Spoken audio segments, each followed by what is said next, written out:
اعوذ باللہ من الشیطان الرجیم بسم اللہ الرحمن الرحیم۔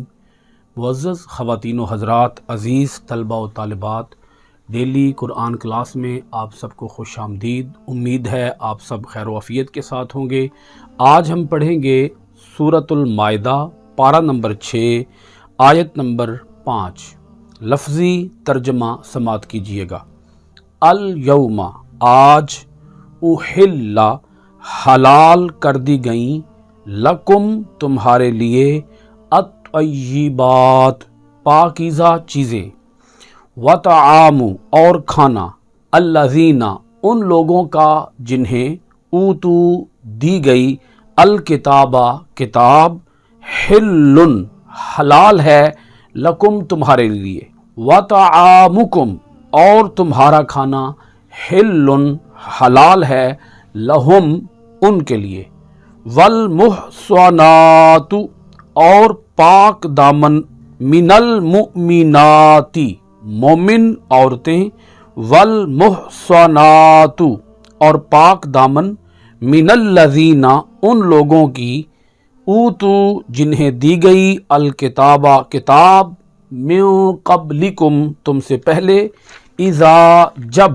آتیتموہن، دے دو تم انہیں، اجورہن، مہر ان کے، محسنین، پاک باز بنتے ہوئے، غیر مسافحین، نہ بدکاری کرتے ہوئے، ولا متخذی،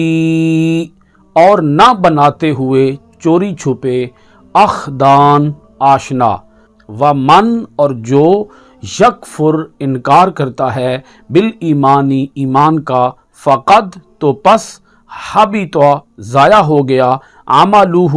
اس کا عمل، وہو، اور وہ، فی الآخرۃ، آخرت میں، من الخاسرین، نقصان اٹھانے والوں میں سے ہوگا۔ معزز ناظرین کرام، اس آیت مبارکہ پر چھٹے پارے کا 5واں رکوع مکمل ہو رہا ہے۔ اس آیت کا ربط آیات سماعت کیجیے گا۔ اللہ رب العالمین نے پچھلی آیات کے اندر بڑی ہی وضاحت اور تفصیل کے ساتھ بیان فرمائے حلال قسم کے جانور اور پھر حرام قسم کے جانور، اور اسی طرح اللہ رب العالمین نے یہ بات بھی بیان فرمائی کہ اگر تم کسی کتے سے، باز سے، شکرے سے شکار کرتے ہو تو اس شکار کی حیثیت کیا ہوگی، کیا حرام جانوروں سے کیا گیا شکار تمہارے لیے حلال ہوگا یا حرام ہوگا۔ اس آیت مبارکہ کے اندر جس کو ابھی ہم شروع کر رہے ہیں، اس کے اندر اللہ رب العالمین نے اہل کتاب کے ساتھ میل جول کے احکام بیان فرمائے۔ چونکہ اسلامی سلطنت کے اندر، اسلامی مملکت کے اندر توسیع آ رہی تھی، اسلامی مملکت کا دائرہ کار وسیع ہو رہا تھا، اور اہل کتاب کے ساتھ میل جول رکھنا کیسا ہے، کیا اہل کتاب کے ساتھ کھانا پینا جائز ہے یا جائز نہیں ہے، اہل کتاب عورتوں کے ساتھ کیا مسلمان مردوں کا نکاح کرنا جائز ہے یا جائز نہیں ہے، یہ احکام اللہ پاک نے سورۃ المائدہ کی آیت نمبر 5 کے اندر بیان فرمائے ہیں۔ اسی کے ساتھ ایک بات یہ بھی ذہن نشین فرما لیں، اسلام کنجسٹڈ نہیں ہے، اسلام کے اندر نیرو مائنڈڈ نہیں ہے، اسلام کے اندر تنگ نظری نہیں ہے، اسلام کے اندر وسعت پسندی ہے، اسلام کے اندر براڈ مائنڈڈ ہے کہ انسان فراخ دل ہو، انسان کی طبیعت کے اندر تنگی نہ ہو بلکہ فراخی ہو۔ اور اس فراخی کا مطلب یہ ہے کہ اہل کتاب کے ساتھ اگر میل جول ہی نہ رکھا جائے، اہل کتاب کے ساتھ نشست و برخاستی نہ رکھی جائے، اہل کتاب کے ساتھ اٹھک بیٹھک ہی نہ ہو، تعلقات ہی نہ ہوں، ریلیشنز ہی نہ ہوں، تو اس صورت میں اسلام کی دعوت ان لوگوں تک کیسے پہنچے گی؟ اسلام کی دعوت ان لوگوں تک پہنچانے کے لیے ان کے ساتھ انٹریکشن تو ہوگا، میل جول تو ہوگا، راہ و رسم تو بنیں گے، تعلقات تو استوار ہوں گے۔ تو ان تعلقات کو کس طریقے سے مینٹین کیا جائے گا، ان تعلقات کی کیا حیثیت ہوگی، ان تعلقات کے اندر کیا جائز ہے کیا ناجائز ہے، اللہ پاک نے اس آیت کے اندر یہ پہلو